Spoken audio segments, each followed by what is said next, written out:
afternoon. I have about 2 hours before I go back to work, so let's learn some Tagalog phrases. So, let's start. First one, naiintindihan ko. Naiintindihan ko. Naiintindihan ko. Let's say it again. Naiintindihan ko.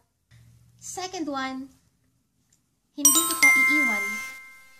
Hindi kita iiwan. Hindi kita iiwan. Hindi kita iiwan. Hindi kita iiwan. Hindi kita iiwan. Hindi kita iiwan. Hindi. Hindi. And third one, hindi ganun yun. Hindi. Hindi. Ganun. Ganun yun. Hindi ganun yun. It's not like that. Hindi ganun yun.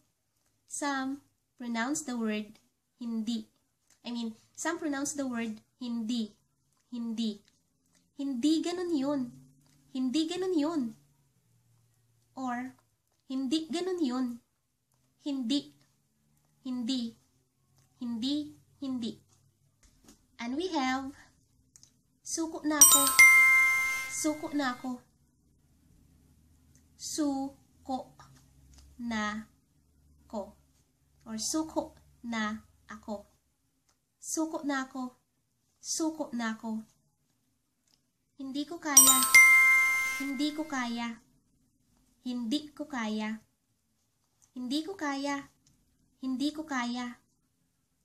Hindi ko kaya. Hindi ko kaya. Hindi ko kaya. Hindi ko kaya. Or, hindi ko kaya. Hindi ko kaya. Hindi ko kaya. Hindi ko kaya. Hindi ko kaya. Hindi ko kaya. I can't. Kaya ko. Kaya ko. I can. Kaya ko. Kaya ko. Ayan lang para ngayon. That's all for now. Until next time. Bye!